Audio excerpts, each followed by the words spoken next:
Saindo da Matrix 7.7, apresenta a verdade sobre os dinossauros.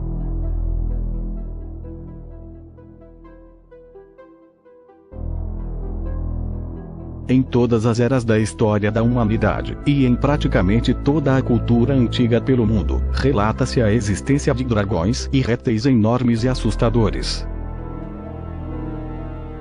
Apenas em 1841, que foi utilizado pela ciência, a palavra dinossauro, para se referir a um réptil gigante.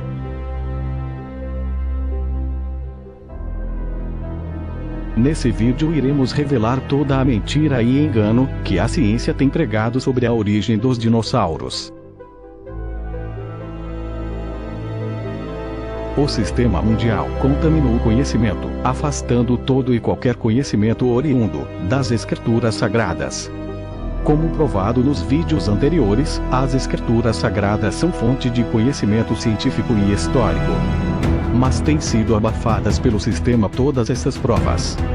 Nesse episódio iremos falar sobre os dinossauros, e irei provar que a Bíblia também os descreveu há milhares de anos atrás. Também mostrarei provas de que os dinossauros coexistiram como humanos no passado. Esse conhecimento vai expor toda a mentira acerca dos dinossauros, que é disseminada nas instituições de ensino. Uma mentira que desviou muitas pessoas do caminho da verdade.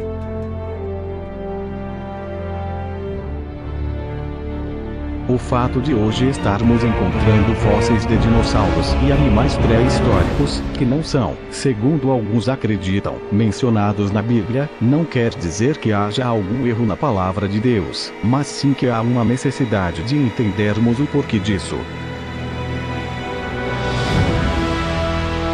Até os anos 70, os cientistas achavam que os dinossauros eram lagartos enormes, lentos, tolos e de sangue frio. Mas nos primeiros anos daquela década, paleontólogos afirmaram que os dinossauros eram ativos, inteligentes e de sangue quente.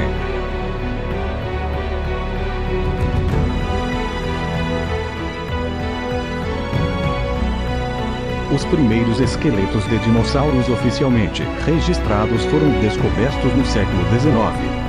Durante os últimos 150 anos, surgiram cerca de 55 teorias sobre o seu desaparecimento, como por exemplo a de uma epidemia generalizada pelo planeta, ou como sugere um grupo de cientistas, a explosão de uma atividade vulcânica na Índia.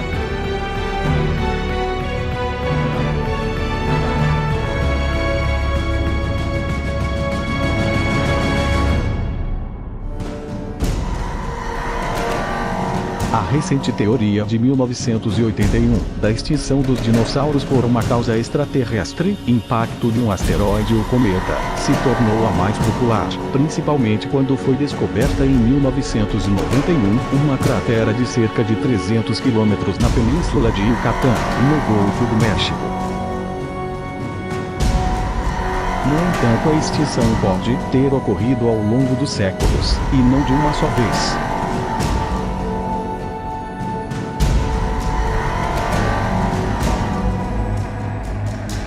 Agora iremos mostrar as evidências arqueológicas, que apontam para a coexistência de dinossauros com seres humanos.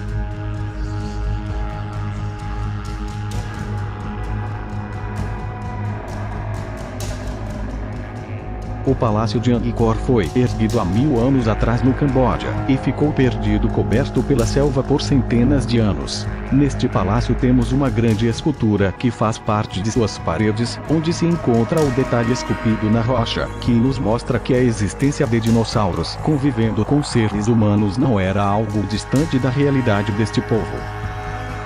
Como é possível explicar um entalhe tão recente, se segundo a ciência na época que este trabalho foi feito, os dinossauros já estavam extintos há milhões de anos? Então, como no meio da selva tropical, um escultor primitivo esculpiu um estegossauro em detalhes? Agora iremos mostrar vários achados arqueológicos pelo mundo, que comprovam que várias civilizações conviveram com dinossauros. O que você verá agora, não aparecerá no Discovery Channel, History Channel, nos livros de ciência e história, ou em nenhuma publicação, ou nos meios de comunicação. As pedras de Ica são um conjunto de rochas, que foram descobertas em uma caverna próxima de Ica, no Peru. Algumas delas foram trazidas para a Espanha no século XVI. Uma prova de uma civilização antiga, que retratou seu cotidiano com os dinossauros. Em duas ocasiões, no final de 1800, Samuel Bard, curador de arqueologia do Museu de Oakland, visitou uma área do Grand Canyon, conhecida como Avazupai Canyon. Como evolucionista, ele foi surpreendido ao encontrar um desenho esculpido na rocha. E se perguntou: que tipo de animal é esse? Dr. Bard acreditava que tinha encontrado um desenho antigo de um dinossauro. Na foto à esquerda, Paul Taylor compara este desenho antigo com o Edmontossauro. Na imagem acima, à esquerda, foi desenhada por índios norte-americanos Anasazi, que viviam na área que agora se tornou Utah, aproximadamente 150 a.C. a 1200 d.C.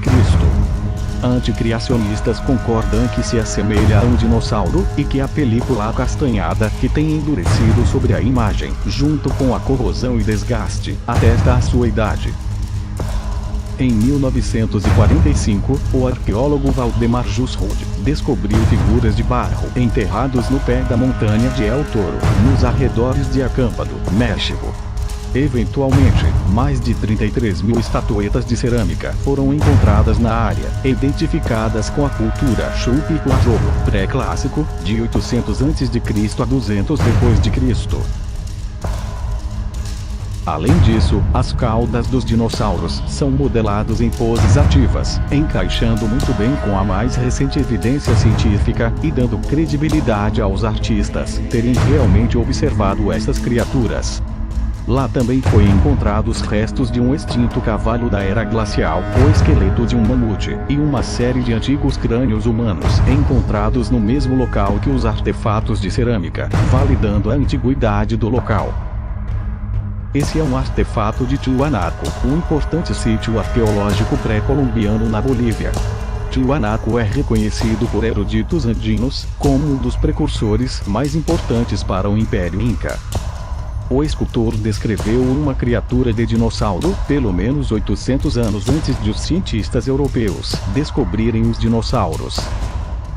Esse vaso também foi descoberto na região de Tiwanaku. Ele retrata um duelo de dinossauros, e acredita-se datar-se a partir de 500 a 1000 anos depois de Cristo. A arte acima é do selo cilíndrico de Uruk da Mesopotâmia. O artefato atualmente encontra-se no Museu do Louvre. O animal da direita é a concepção de um artista a partir de um esqueleto de um Apatosaurus. Há muitas semelhanças entre essas duas representações. As pernas e os pés no artefato são idênticos à representação do dinossauro. Um deslizamento de terra em 1971, na região de Gerifalco no sul da Itália, trouxe à luz centenas de artefatos antigos de uma civilização pré-grega. Inclusive representações de dinossauros, uma delas podemos ver acima, medindo 18 centímetros de comprimento, no formato do dinossauro estegossauro, com placas em suas costas. Há também uma representação clara de um estegossauro, em um pedaço de cerâmica quebrada.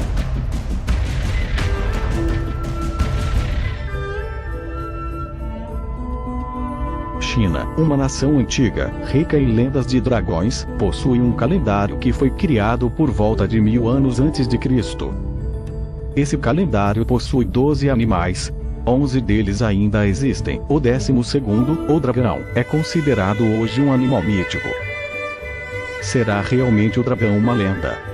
Ou é baseado em um animal real que já existiu?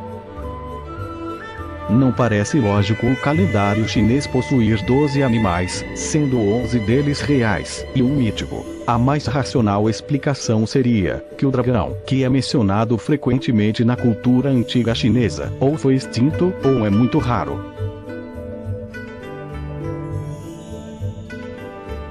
Cerca de 4.000 anos atrás, a cultura Hongshan na China produziu muitas esculturas de dragão em jade maravilhosos, especialmente pingentes. Neste acervo temos essa figura que se assemelha bastante a um protocerátopo. Também esse que se assemelha ao Yangchuanossauro. Artefato da dinastia Shang. Muito semelhante ao dinossauro Saurolophus.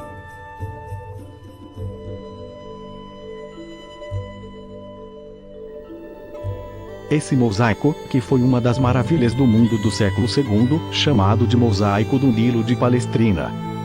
Ele descreve as cenas do Nilo no Egito, em todo o caminho, até a Etiópia.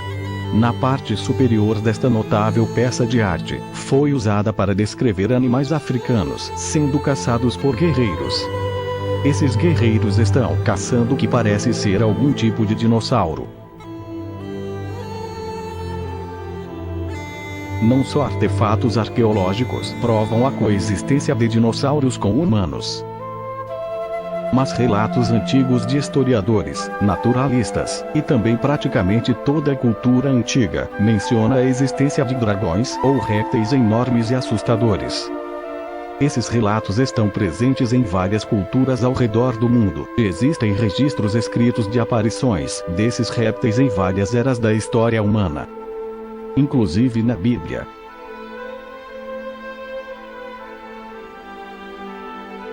As narrativas sobre dragões da China, Europa, Oriente Médio e América Latina compartilham relatos semelhantes de dragões e outras feras. Algumas culturas reverenciavam estas criaturas. Marco Polo viveu na China durante 17 anos, no ano de 1271, e reportou que o imperador chinês criava dragões para puxarem as suas carruagens em desfiles. Livros antigos chineses reportam que algumas famílias chinesas criavam dragões para fins medicinais. No século IV a.C., Alexandre o Grande reportou que quando conquistava partes do que é hoje a Índia, os seus soldados ficaram assustados com os grandes dragões que viviam em cavernas. O grande médico naturalista suíço Conrad Gessner, cuja obra Historiae Animalium foi considerada marcante para o princípio da zoologia moderna, disse que os dragões são muito raros, mas ainda criaturas vivas. O grande historiador grego Heródoto, que viveu no século V a.C., registrou: há um lugar na Arábia, situado muito perto da cidade de Buto, onde eu fui, quando ouvi a respeito de serpentes com asas. Quando lá cheguei, vi ossos e espinhas de serpentes, em quantidades tais que seriam impossíveis de descrever. A forma da serpente é como aquela da serpente da água, mas com asas sem penas, muito parecidas com as asas de um morcego.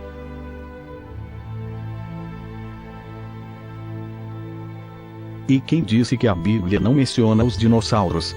Na verdade, existem várias referências nas escrituras sagradas que nos mostram a figura destes enormes e terríveis monstros.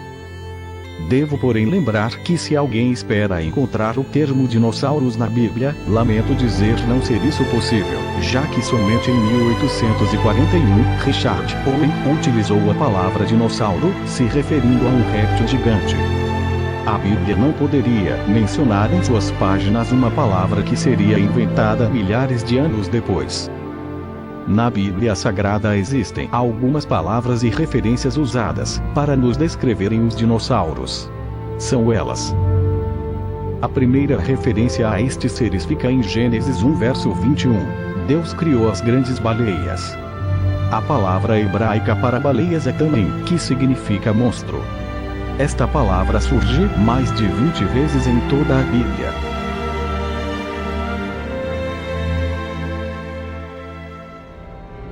A seguir, alguns versos em Salmos e Jó, que mencionam um tipo de dragão marinho, denominado de Leviatã. Fizeste em pedaços as cabeças do Leviatã, e o deste por mantimento aos habitantes do deserto.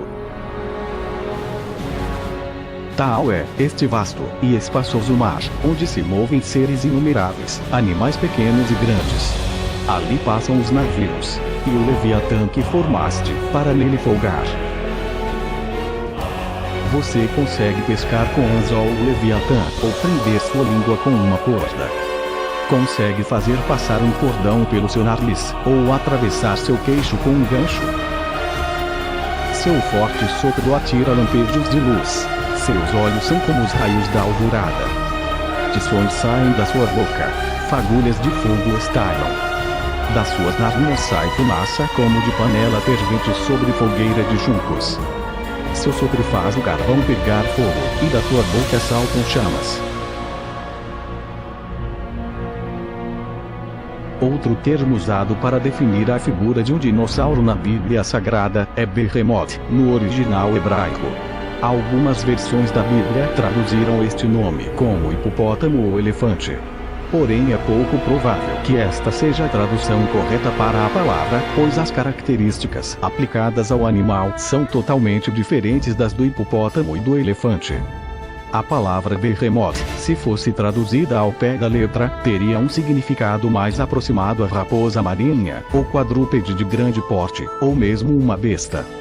Muitos estudiosos acreditam que o texto na realidade está se referindo a um dinossauro, ou braqueossauro, que se encaixaria melhor no que se refere a este estranho animal mencionado nas Sagradas Escrituras. No livro de Jó, um dos livros mais antigos da Bíblia, temos a seguinte descrição deste animal. Veja o Behemoth, que criei quando criei você, e que come de capim como o boi. Que força ele tem em seus lombos! Que poder nos músculos do seu ventre! A cauda dele balança como o cedro, os nervos de suas coxas são firmemente entrelaçados. Seus ossos são canos de bronze, seus membros são varas de ferro. Os montes lhe oferecem os seus produtos, e todos os animais selvagens brincam por perto. Quando o rio se enfurece, ele não se abala. Mesmo que o Jordão encrespe as ondas contra a sua boca, ele se mantém calmo. O livro de Jó afirma que o animal move a cauda como o cedro. Isso nos dá a entender que havia um certo poder na cauda do animal mencionado, pois a sua cauda é comparada ao cedro, que é uma árvore grande e forte. Não seria possível que este trecho estivesse se referindo ao elefante ou hipopótamo, pois suas caudas são insignificantes.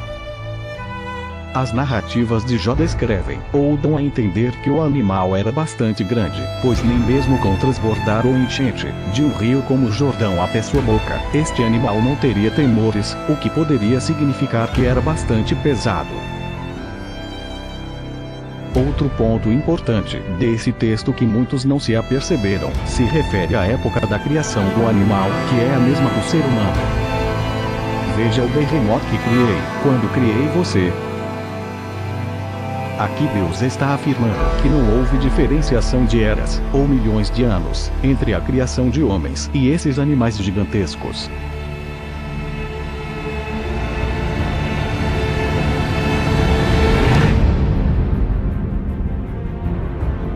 Como já vimos nesse episódio, existem evidências de que os dragões conviveram com seres humanos na antiguidade. Inclusive até a Bíblia os menciona em vários versos. Desperta. Desperta. Veste-te de força, ó braço do Senhor. Desperta como nos dias da antiguidade, como nas gerações antigas. Porventura não és tu, aquele que cortou em pedaços a Raabe, e traspassou ao dragão? Assim saí de noite pela porta do vale, até a fonte do dragão, e até a porta do monturo, e contemplei os muros de Jerusalém, que estavam demolidos, e suas portas, que tinham sido consumidas pelo fogo. Filho do homem, faze uma lamentação sobre Faraó, rei do Egito, e diz-lhe: foste assemelhado a um leão novo entre as nações. Contudo tu és como um dragão nos mares. Pulavas nos teus rios e os sujavas, turvando com os pés as suas águas. Naquele dia o Senhor castigará com a sua dura espada, grande e forte, o Leviatã, a serpente veloz, e o Leviatã, a serpente tortuosa, e matará o dragão que está no mar.